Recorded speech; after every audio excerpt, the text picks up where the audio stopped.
Kami muliakan seluruh tamu undangan dan juga terkhusus kepada sahibul hajat, sahibul bait, Bapak Hamkas keluarga. Semoga kita semua hadirnya di sini dijadikan oleh Allah Subhanahu wa taala bertemu dan berpisah semata-mata karena Allah Subhanahu wa taala. Amin ya rabbal alamin. Dan semua langkah kaki kita, kemudian semua ayunan tangan kita untuk hadir ke tempat ini dicatat sebagai pahala di sisi Allah Subhanahu wa taala. Amin ya rabbal alamin. Hadirin yang dimuliakan oleh Allah Subhanahu wa taala, Nabi SAW bersabda kepada satu orang sahabat, Abdurrahman bin Auf. Suatu kali beliau terlihat ada bekas asarus sufrah. Dalam hadis disebutkan Sayyidina Abdurrahman bin Auf ini diketahui baru saja melangsungkan akad nikah dengan satu orang wanita Ansar ketika itu. Maka Nabi SAW bertanya, wahai Abdurrahman, aku mendengar bahwasanya engkau baru saja melangsungkan akad nikah. Maka Nabi SAW bertanya, apakah benar? Benar ya Rasulullah. Maka baginda Nabi SAW berpesan, wahai Abdurrahman, aulim walau bisyati, buatlah acara resepsi jamuan meskipun hanya sekedar menyembelih satu ekor kambing. Yang kalau bagi orang-orang Arab satu kambing itu mungkin bisa dimakan 4 orang aja kali ya. Beda dengan keadaan ataupun kondisi di wilayah kita. Kita kalau sudah potong kambing itu udah acara besar. Akikah satu anak perempuan 1 ekor kambing. Maka cukup untuk satu kampung di wilayah kita, 1 RT katakan. Ini berkahnya tinggal di negara kita ini di Indonesia dan sederhana. Satu kambing itu sudah bisa untuk mengundang 1 kampung, meskipun dicampur dengan yang lain. Tapi bagi mereka, bagi orang-orang Arab kala itu dan sampai hari ini pun juga, jadi kambing itu makanan harian mereka. Jadi istilahnya dalam hadis ini Nabi ingin menerangkan bahwasanya hendaknya ketika seseorang melangsungkan akad nikah, maka sunnah untuk memberikan jamuan, namanya walimah, walimatul urus. Jamuan disajikan setelah seseorang melakukan akad nikah, namanya walimatul urus. Meskipun hanya sekedar bahasa mereka dengan sekedar menyembelih seekor kambing saja, ataupun di tempat kita ini meskipun hanya sekedar jamuan sederhana sekalipun, demi untuk menjalankan sunnah Nabi SAW, demi untuk mewujudkan kesyukuran kepada Allah Subhanahu wa taala.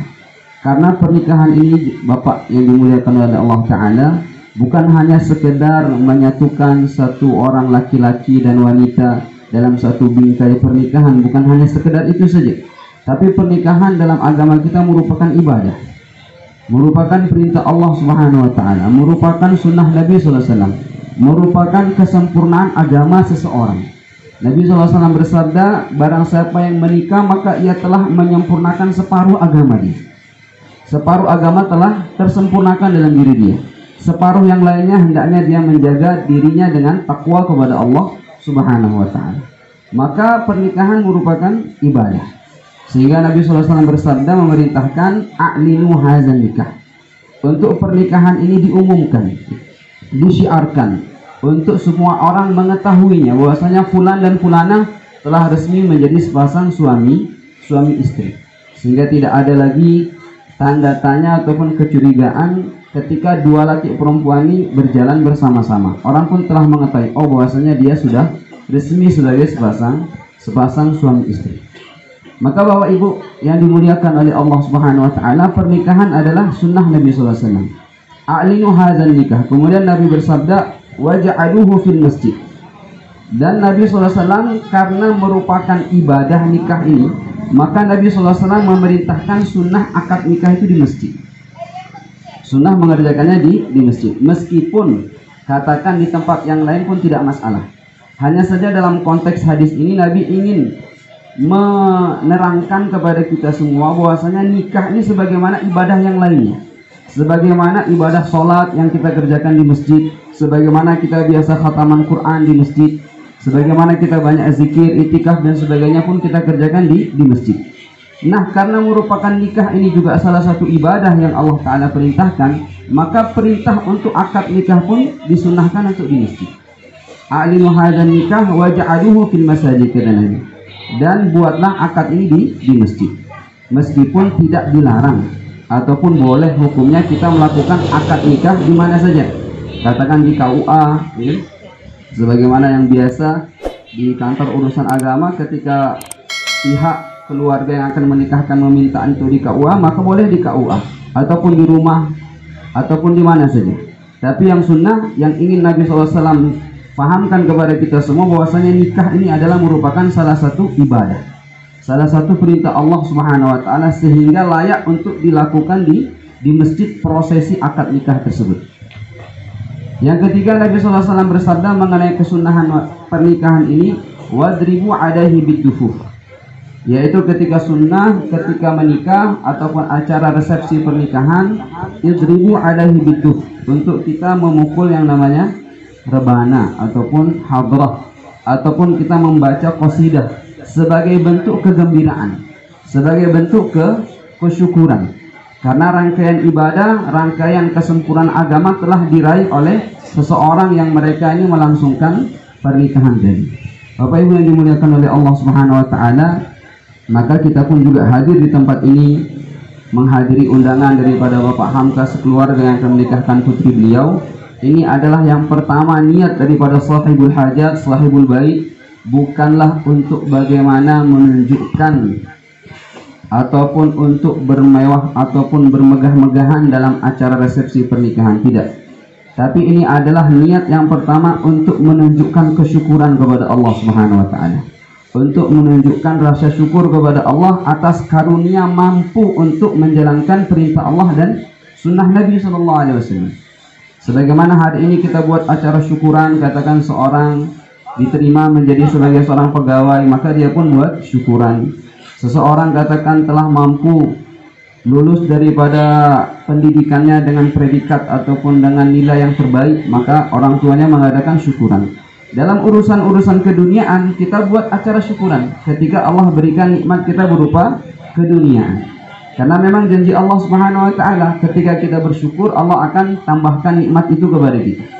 Tapi ketika kita sudah tidak mulai mensyukuri nikmat Allah, sudah tidak lagi mau menceritakan kebaikan-kebaikan yang Allah berikan kepada kita, maka saat itulah nikmat akan dicabut oleh Allah Subhanahu wa Ta'ala. Maka demikian pula niat daripada kita semua, daripada terkhusus sahibul hajat ini, ketika kita buat walimah seperti ini, adalah yang pertama niat untuk menjalankan sunnah Nabi SAW, yaitu untuk mengiklankan nikah, mensyiarkan pernikahan, untuk mengadakan walimah, menyiapkan jamuan untuk bagaimana menjalankan sunnah Nabi SAW, yaitu untuk mendirikan jamuan. Di zaman Nabi SAW, Nabi SAW menikah. Dalam suatu riwayat disebutkan bahwasanya awlaman Nabi SAW ma'a ba'dhi nisa'ihi bimuddaini min sya'irin. Nabi SAW disebutkan dalam riwayat, beliau untuk resepsi pernikahannya hanya menyiapkan jamuan makan berupa 2 mud tepung gandum yang diolah menjadi roti.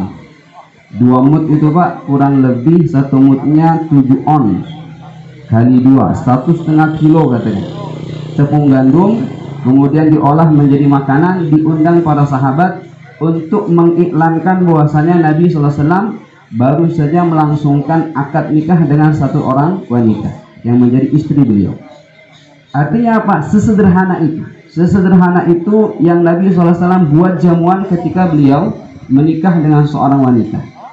Sehingga ini pun juga menjadi panduan bagi kita sekalian umat muslim. Kiranya ketentuan Allah Subhanahu wa Ta'ala dalam kehidupan kita nih, kita tidak memiliki kemampuan lebih untuk mensyukuri nikmat Allah dengan memberikan jamuan yang istimewa, maka hendaknya dengan keadaan apa adanya itulah kita berikan jamuan kepada tetamu kita.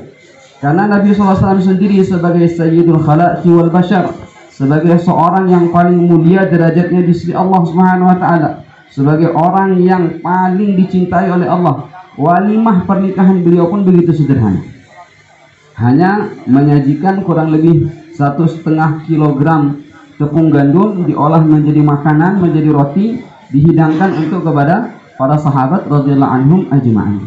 Artinya apa? Dalam keadaan yang demikian, Nabi SAW pun demi untuk menjalankan kesunahan walimah dengan keadaan yang apa adanya, itulah jamuan yang diberikan. Bahkan di riwayat yang lain, Nabi SAW ketika menikah satu orang istri beliau hanya menyiapkan kurma saja, kemudian keju, dan ada beberapa manisan yang lain. Artinya sederhana sekali, sederhana sekali. Sehingga kita dalam walimah ataupun resepsi pernikahan tidak menjadikannya beban dalam kehidupan kita. Tidak menjadikan kita harus bermewah-mewahan, harus seperti orang yang juga memiliki karunia harta yang Allah berikan lebih kepada mereka. Tidak harus seperti itu. Karena niat kita adalah untuk semata-mata syukuran kepada Allah Subhanahu wa taala. Mensyukuri atas karunia Allah taala anugerahkan anak kita ini bisa menyempurnakan separuh agamanya.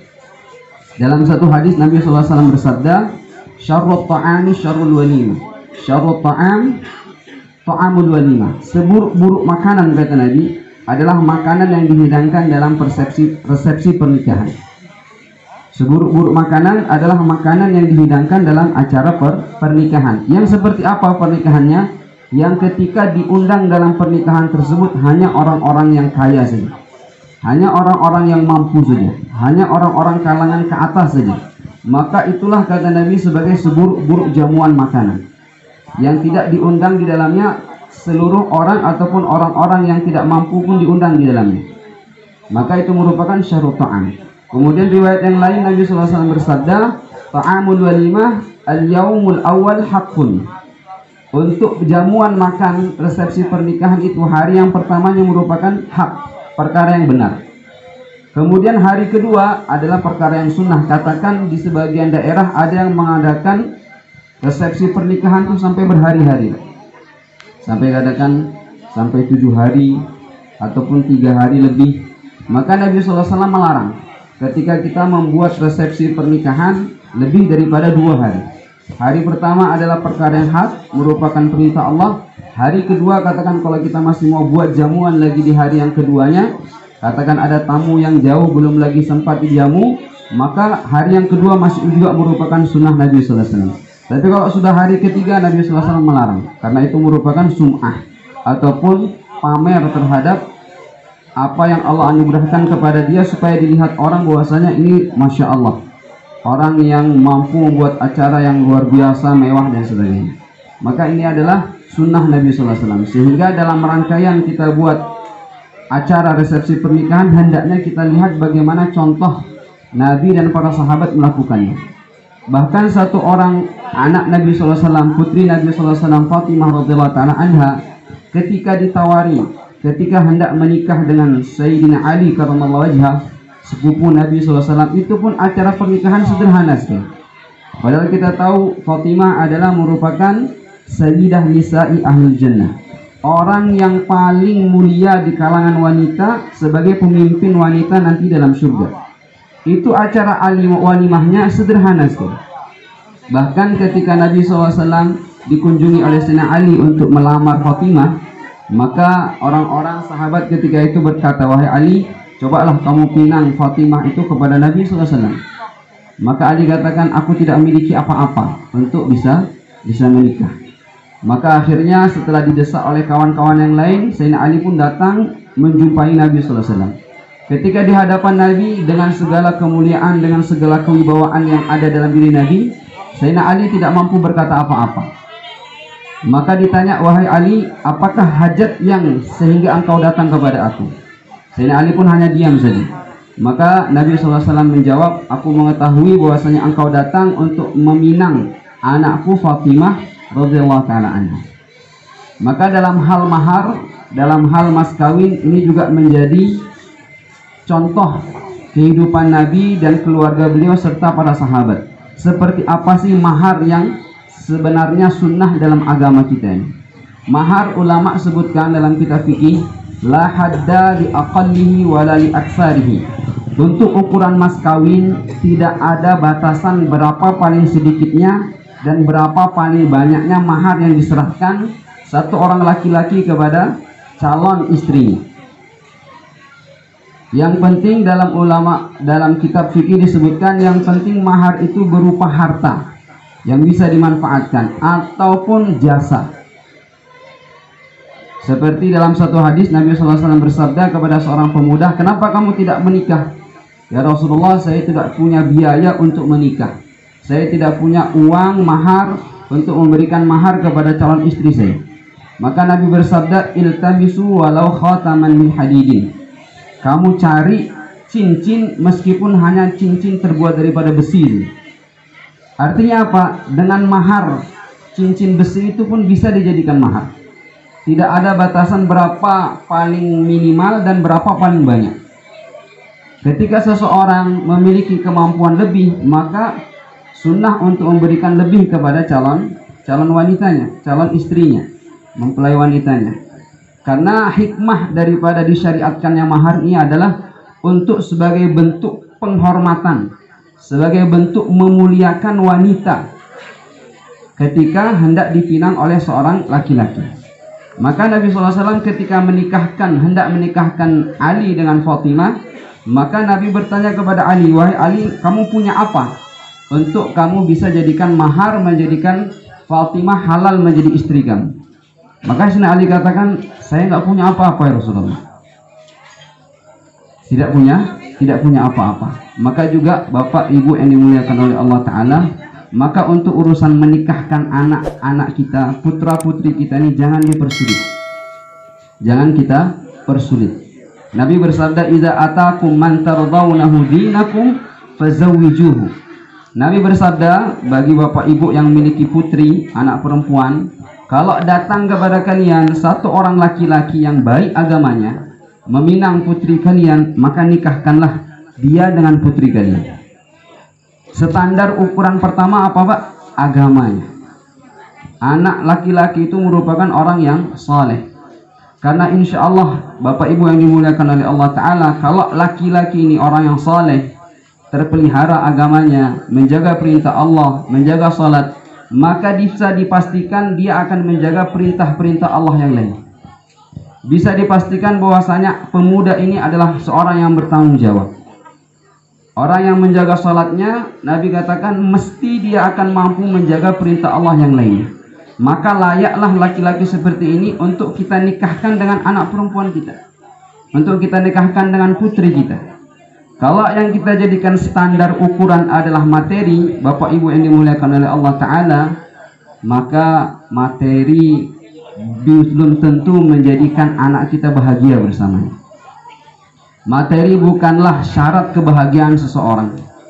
Materi ataupun harta tidaklah pasti menjadikan seorang itu bahagia. Ketika kita menjadikan materi sebagai standar utama, ketika datang satu orang yang Masya Allah dengan segala kemampuan rezeki yang Allah berikan, maka meminang anak kita tanpa ragu-ragu kita berikan anak kita. Padahal kita tidak tahu bagaimana keadaan agama pemuda tersebut. Terjagakah sholat 5 waktunya? Seperti apa hubungan keluarganya dan sebagainya dan sebagainya. Ini menjadi pertanyaan dalam diri kita ketika satu orang pemuda hendak meminang putri kita. Maka Nabi sabdakan, "Idza atakum man tardawna dinakum fazawwijuhu." Datang satu orang pemuda saleh yang kamu lihat agamanya baik meminang putri kalian, nikahkan dia.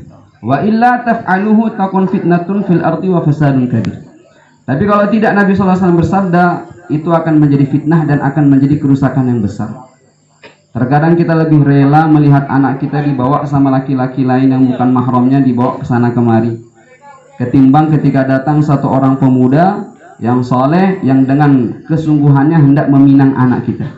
Ya. Kita masih berpikir, masih bertanya-tanya lagi, apa kerjamu? Layak dan pantas memang kita menanyakan apa usaha kamu, sehingga kita tidak menyerahkan anak kita kepada orang yang akan menjadikan anak kita seperti tidak terurus, ataupun kehidupannya tidak sebagaimana yang kita inginkan. Maka layak untuk kita menanyakan hal tersebut. Apa pekerjaannya, di mana keluarganya, siapa saja orang tuanya. Tapi yang menjadi pertanyaan utama kita, yang menjadi penilaian utama kita adalah bagaimana keadaan agama pemuda tersebut. Apakah dia termasuk orang yang menjaga salatnya ataukah tidak? Karena kalau kita berikan serahkan anak kita nih, putri kita kepada orang yang tidak taat kepada Allah, perintah Allah saja dia sia-siakan. Apalagi anak perempuan kita ketika menjadi istri dia yang secara hukum agama maupun secara keduniaan merupakan di bawah daripada istrinya, di bawah daripada suaminya, sebagai makmum bagi seorang laki-laki. Maka kita tidak bisa bayangkan bagaimana kehidupan rumah tangga anak perempuan kita. Tapi kalau orang ini saleh, Masya Allah, maka menjadi harapan besar, menjadi kemungkinan baik bahwasanya rumah tangga anak kita ini akan berjalan sebagaimana yang kita inginkan. Maka ketika Sayyidina Ali hendak dinikahkan oleh Nabi SAW bersama Fatimah, Nabi katakan, apa yang kamu miliki untuk meminang anak saya? Sayyidina Ali katakan, saya nggak punya apa-apa ya Rasulullah. Maka Nabi mengingatkan, dulu kamu pernah saya kasih sebilah ataupun sebuah perisai. Apakah perisai itu masih ada sama kamu sekarang? Jadi maharnya itu pun dikasih sama Nabi SAW. Mahar Sayyidina Ali untuk meminang Fatimah itu juga dari Nabi SAW. Maka Sayyidina Ali katakan, iya masih ada ya Rasulullah, tapi perisai itu dalam satu pertempuran sudah sedikit rusak. Maka Nabi SAW mengatakan, tidak mengapa, jadikan perisai itu mahar untuk meminang Fatimah putri saya, kata Nabi SAW. Yang kurang lebih harga perisai itu 100 dirham, 200 dirham. Yang kalau kita rupiahkan kurang lebih 20 juta rupiah.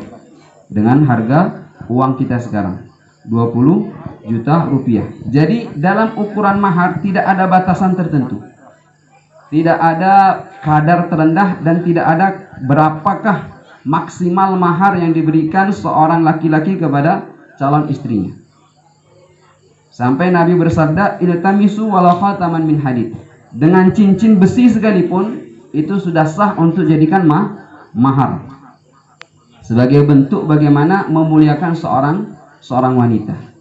Tapi ketika kita punya harta lebih dianugerahkan oleh Allah Subhanahu wa taala, maka tidak ada salahnya sebagai bentuk penghormatan kepada calon istri kita ataupun kepada bentuk penghormatan kepada wanita memberikan mahar yang lebih banyak.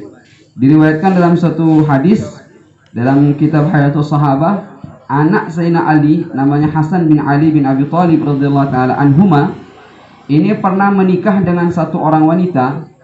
Mahar yang dia serahkan senilai 100 orang hamba sahaya membawa satu buah nampan. Jadi setiap 100 orang hamba sahaya itu dia kirim untuk membawa nampan berisi uang dirham, yang setiap isi nampannya sebanyak 1000 dirham.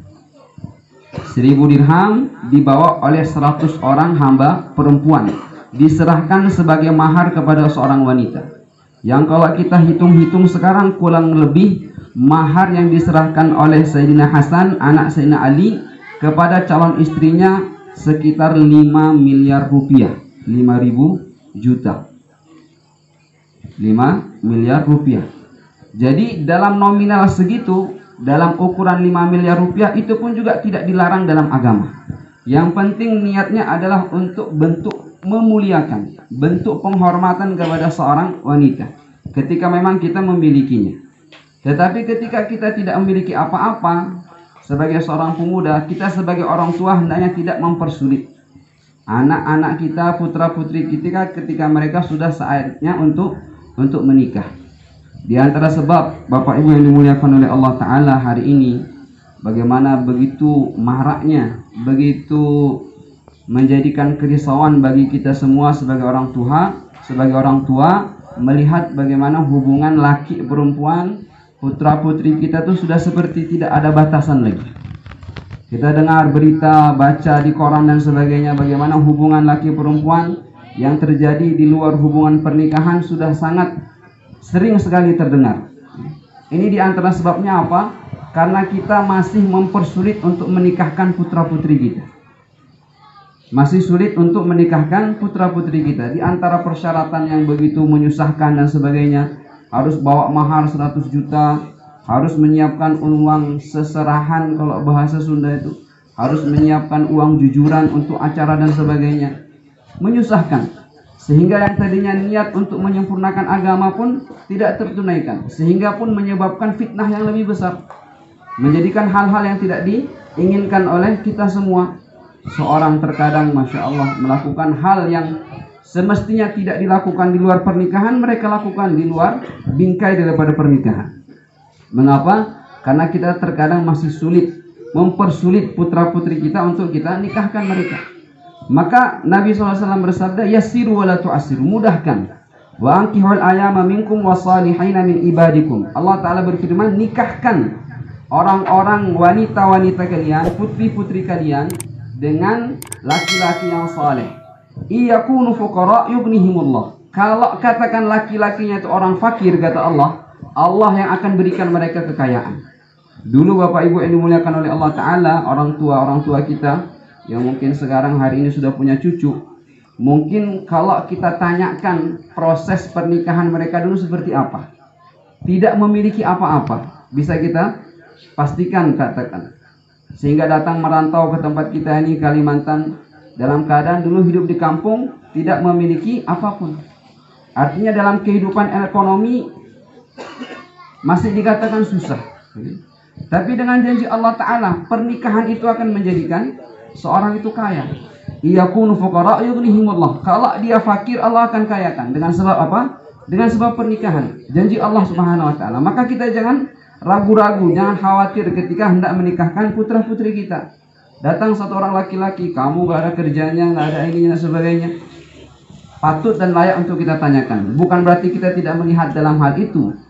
Kita tanyakan juga, tapi itu bukan standar utama, bukan sebagai barometer utama yang kita patok pasti untuk menikahkan putri kita.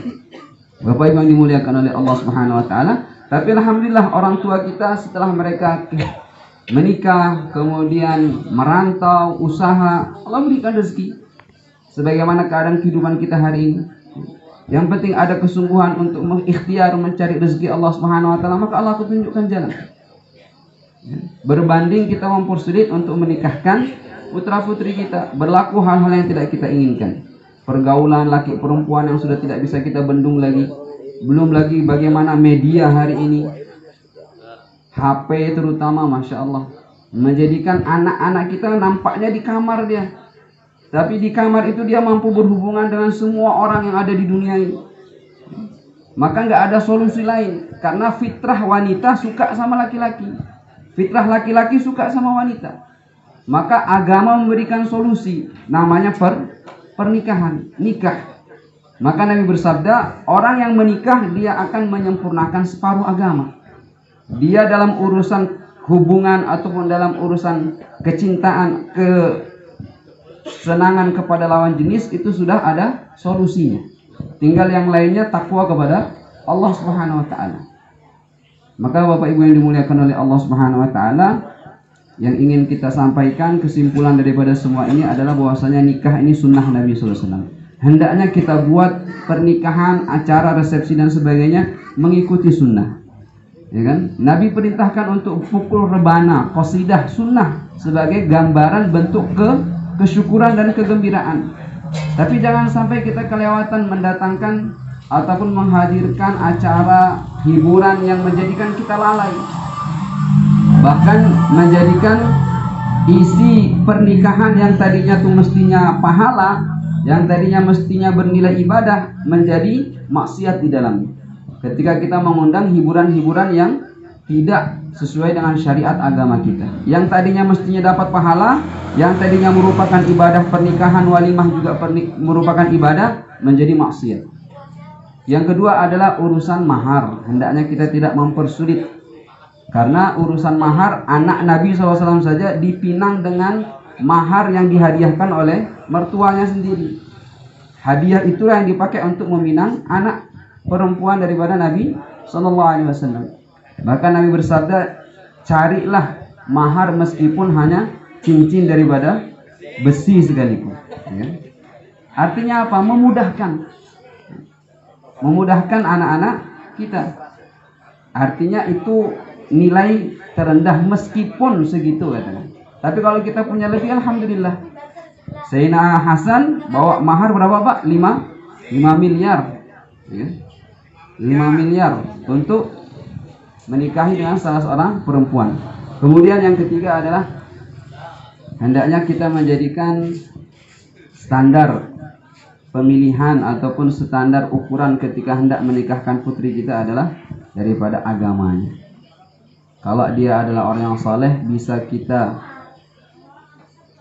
harapkan anak kita akan baik kehidupan rumah tangganya, karena ini merupakan sunnah dan perintah Allah Subhanahu wa taala. Bapak Ibu yang dimuliakan oleh Allah Subhanahu wa taala, mungkin kiranya hanya ini yang dapat kami sampaikan. Banyak salah dan khilafnya, saya mohon dimaafkan. Segala sesuatunya benarnya semata-mata datang dari Allah Subhanahu wa taala. Kekurangannya daripada pribadi kami sendiri, saya mohon maaf yang sebesar-besarnya. Aqulu qouli hadza wa astaghfirullah li wa lakum. Wabillahi taufiq wal hidayah. Wassalamualaikum warahmatullahi wabarakatuh.